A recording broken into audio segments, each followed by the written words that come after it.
What's up, YouTube family? Tell the bitch in the cut. In today's video, we're gonna be talking about why I damn near regret buying a manual Mustang GT. So this is my beautiful 2019 Orange Fury Mustang GT. It's got the 401A with the digital gauge cluster, the manual transmission, the PP1 with the Magna Ride. You know the deal. You know this car by now. Now I love everything about this car. The digital gauge cluster is amazing. The ambient lighting in here is beautiful. The seats are comfortable, as cooled and heated seats. Not to mention it's in this beautiful Orange Fury color, which is also quite rare as they only made it in the 2018s and 19s. And this color is so good, in fact, that they brought it back for the S650 generation. Now this is an amazing, beautiful car, especially considering the fact that you can get one of these S550s for around 25 to 30K, depending if it's a Gen 2 or a Gen 3 like I got.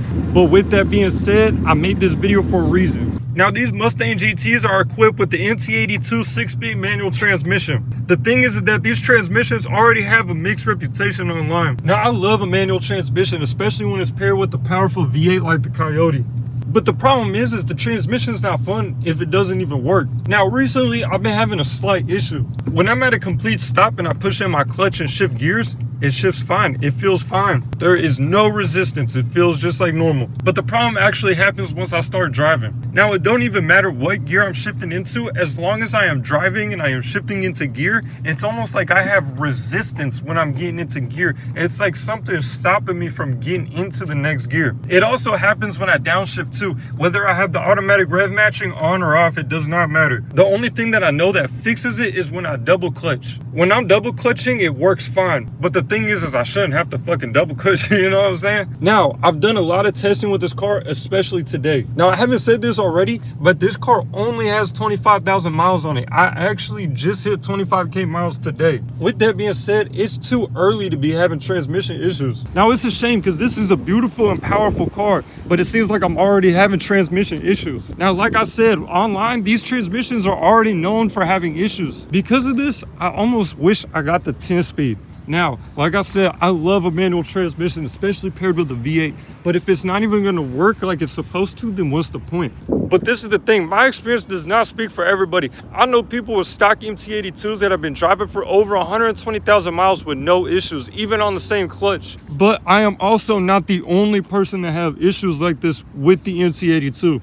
Now, with that being said, I'm only at 25,000 miles and I'm already having pretty bad transmission issues. Now, I have an appointment in 2 weeks where I take this car to the dealership and I'm gonna see what's going on with it. No matter what the problem is, I'm gonna get it fixed. Now, my suspicion tells me it's either the synchros or the clutch is not fully disengaging, but I'm not a mechanic, so I'm not 100% sure. Regardless, no matter what it is, I'm gonna get it fixed. Like I said, I have an appointment in exactly 2 weeks from now where I'm gonna go get this problem fixed. I'm taking it into the dealership. They're gonna diagnose it and hopefully fix it within the same day. Fingers crossed. I know not everything happens like that, but we'll see. Now, with that being said, sometimes I regret getting the MT82. Now, I know the manuals sometimes are more fun, but it seems like the 10 speeds are more reliable than the MT82s. Not only that, but they are beasts. Now, a lot of people get the manuals because they're fun, but the 10 speeds are insane. The 3rd and 4th gen Coyote paired with the 10 speed is damn near a cheat code. Since you have 10 gears, when you're pushing on this car, you are always in power. Especially because I already have experience with the 10 speeds, it actually makes me kind of miss it. One of the original reasons I fell in love with the 3rd and 4th gen Coyotes is because of that 10 speed. Now, don't get me wrong, I'm not saying my 6 speed is slow. I mean, it's the same engine with the same 460 horsepower. But the thing is that the 10 speed makes 460 horsepower feel like 500. Whereas on here, my 460 horsepower feels like 460, if you get what I'm saying. Now, obviously, if you're a good enough driver and you can shift fast enough, you could keep up with a 10 speed, but I guarantee that 10 speed is going to win every single time. Now, with that being said, speed is not everything.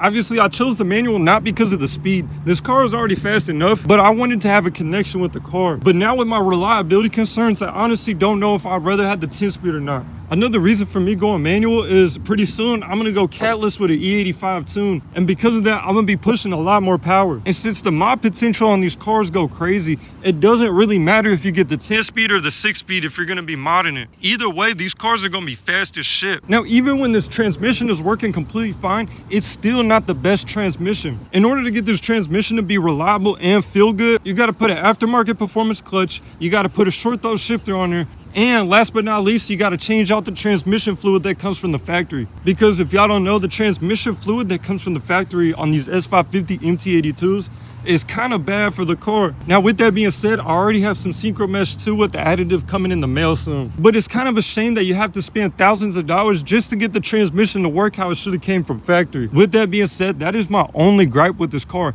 Everything else with this car is amazing. Like I said, it's comfortable, but it's also mean. It's powerful. It has all the technology you could ever want, and you can get a Gen 2 S550 for under 25K if you look hard enough. But like I said, this car goes to the dealership on July 30th. They're going to look at it and hopefully have it fixed by then. And I'm also going to put the money in to make this transmission feel a lot better. Like I said, it's kind of a shame that I'm going to have to spend thousands of dollars on the transmission. It should have came like that from factory to begin with. But regardless, we're already here. I already have the car, so I might as well do it. And I know if I do it, then I'll be happy that I got this car over the 10-speed. It's crazy because this car has so much potential, but I feel like the transmission just kind of sells it.